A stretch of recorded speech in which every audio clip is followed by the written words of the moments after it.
Hello and namaste everyone. Today again we are at the final of World Cup 2019 and it's game 3 between the Ding Liren and Timur of Azerbaijan.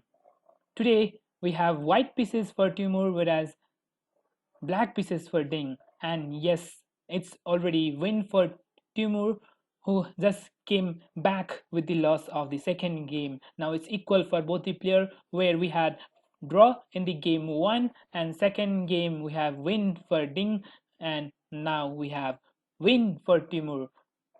The game here was started with e4. Here white pieces is with the Timur, whereas black is with the Ding. The e4 was the first move that was played by white, and it was replied by e5 again, similar to the first game. Knight to f3 was played and knight to c6. No any change in the first game. Bishop to b5 goes for the Royal Lopez and a6, and then after bishop to a4 again, and knight to f6. Castles, bishop to e7, rook to e1, b5. I'm not explaining this more because we have already the same position in the game 1 where I have somewhat explained about it. After bishop to b3 was played, castles, c3, and yes, again Timur is going for the martial attack where in the game 1 he had drawn this game. Now I think he is well prepared. That's why he's again preparing for the martial attack. And after d5 was again played, e into d5, knight into d5, again giving up the pawn on the e5 for the inactive pieces of the bishop, knight, and the rook. It was captured again by knight into e5, knight into e5, rook into e5, and c6. Similar, exact same position was played in the game 1, and it is played again in the game 3. Let's see where the turning point just arrives. d3 was played, bishop to d6 attacking the rook, and it was back to e1 and bishop to f5 again, queen to f3 again attacking the bishop, queen to h4. I'm not explaining about why not to capture the queen into f5 because I have already explained in the first game. If you have not seen the first game, you can go through the first game of the World Cup 2019 final and you can find out it more interesting because this position is already explained. It's totally same position of the first game. Then after g3 was played, yes, the only move is queen to s3, and it was played queen to s3, and then after bishop to e3 was played. In the previous game, it was knight to d2 which was played, and the turning point of the game here is bishop to e3, giving up a pawn on the d3. Yes, white just played bishop to e3 and changes the position for the previous game. Then after bishop takes d3 was played, knight to d2. Now it is above the knight, giving the pawn back and just trying to develop it more. Queen f5 trying to extend the queen, and after bishop to d4 just developing the bishop with a strong squares. Rook fd8 was played. It's very hard to see the position of the rook fd8. a4 was played, then after h6, h4 was then played in the game. Rook ac8. Now almost all the pieces are being developed and it's almost over for the piece to be developed. Now it's totally in the middle game and it need to be seen how to continue the game. Queen into f5 was played. This is completely a new line where we haven't seen any game with the queen into f5 to f5. Before queen to f5 there was a game between the Ding Liren and Timur itself, and now we have queen to f5. This is completely new game in the database as well. Bishop takes f5 was then played and knight to e4 was played. At this point, Ding took a long time, maybe around half an hour, and then he played bishop to f8. In the interview later on, Timur just say c5 could also be played, then after knight to d6 and rook to d6 and bishop to d5 would be somewhat playable for white, but still it's equal and can be playable. But in the game, bishop to f8 was played, not letting white to capture the bishop and take the bishop here. After knight to c5 was played, attacking the pawn, it was defended by a tricky move and a nice tactics by Ding. The move was knight to b4. If c takes b4, then rook takes d4 could be played, and if knight a6, then rook a8. It would be better for black rather than white here, because the pawn on the b4 is also hanging. Then after pawn on a4 will also be hanging. So here, after knight to b4, pawn c into b4 is not possible. So here white simply played rook to e5, attacking the bishop on the f5, and then after g6 was played, Ding do not want to move his bishop off the f5. It looks like it's really a strong bishop. A into b5 was played, and the only move is c into b5, and then after white just played a very tactical move, that was knight to e6. In the game, bishop into a6 was played. Before capturing, again, Ding took a long time to capture this because it's already a good move and a good position for white, and yes, it can lead white to win this game. In the game, bishop to e6 was played, but what happens if f into e6? After f into e6, it's really hard to find out the very best move. I will ask you to pause the video and find a good move, and if you have finding the right answer, it's yes, rook into f5. It's really hard to find rook into f5 because of the pin of the bishop for the king, and it can only capture by the g pawn. And then after bishop to e6 check, king h7 is the only move, and bishop into f5 and king z8. Then after bishop into c8 with the two pawn advantage, two extra pawn for the white, and it's totally winning for white. So after knight to e6, bishop into e6 was played, and again, it's a tactical move for the white, and it's winning a pawn. Rook into e6 was played, pawn into e6 and bishop into e6, then after king h7 and bishop into c8.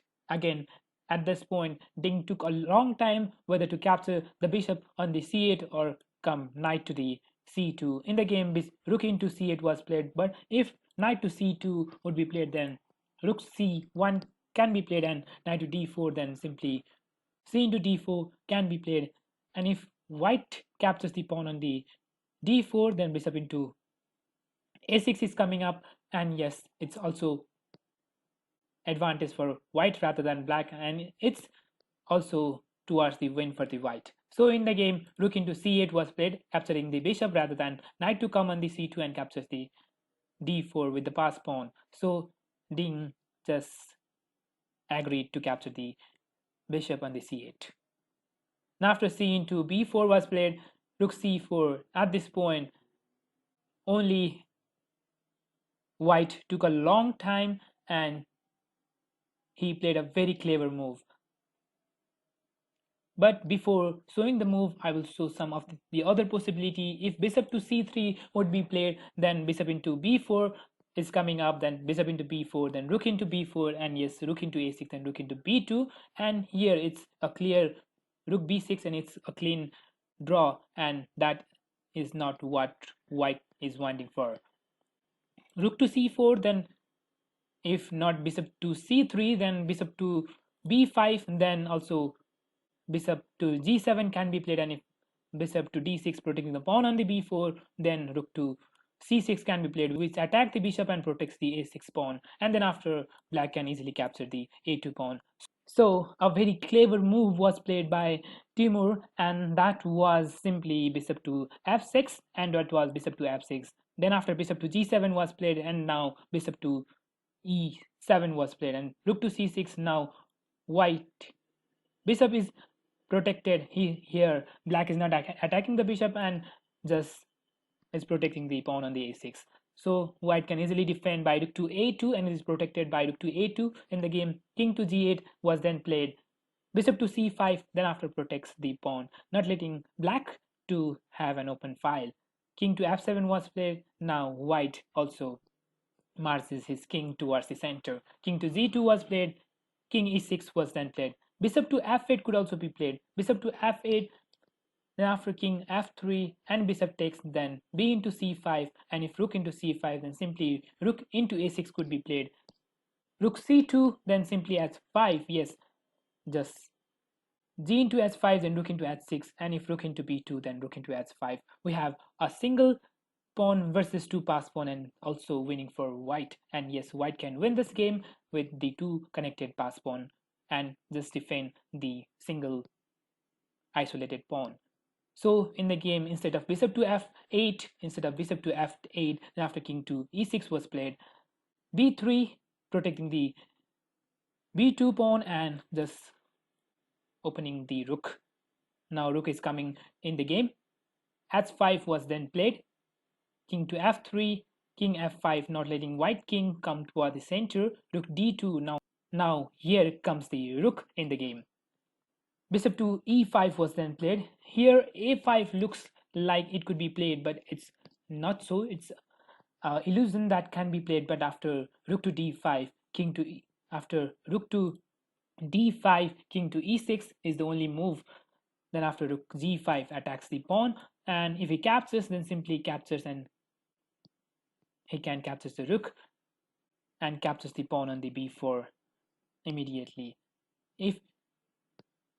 If he captures the pawn on the b4, then simply rook into g6 is coming up, and king has to go somewhere. If it goes backward, then simply captures the bishop, and here white will be a piece up, and if he comes up, then he can capture simply rook, and then after bishop into b4 it will be two pawn versus a same bishop color, so it will be again winning for white. So if king to d7, then b takes a5 will simply let white just to pass the pawn and make the queen.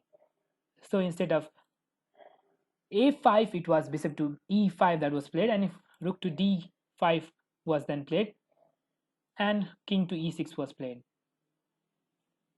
Immediately king to e4 was played, attacking the bishop on the e5. It was protected by bishop to f6, and then after f4 just trying to push the pawn on the f5. King comes, and then after just captures the h5 pawn with the two connected pass pawns.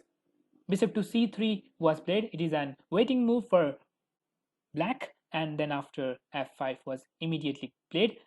If black immediately captures, if g into f5, then rook into f5, and then after rook into h5 is unprotected, and yes, it's winning again for white. So here black played a clever move with king to h7, and then after rook to d7 was played. Then after king to z8 was played. In this position, a very interesting move was played by Timur, and it's the winning move. If you have not seen the winning move, you can pause the video and find the winning move. If you have found bishop to d6, then it's brilliant. You are genius. It was played bishop to d6 in the game as well, just not letting black to capture the g6 pawn with the rook.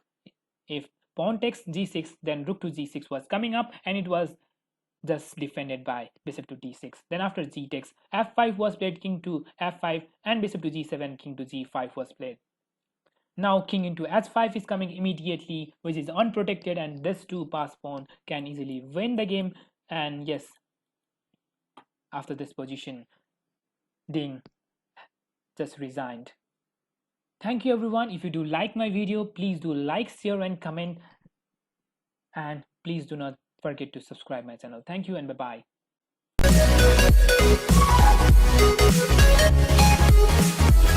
bye.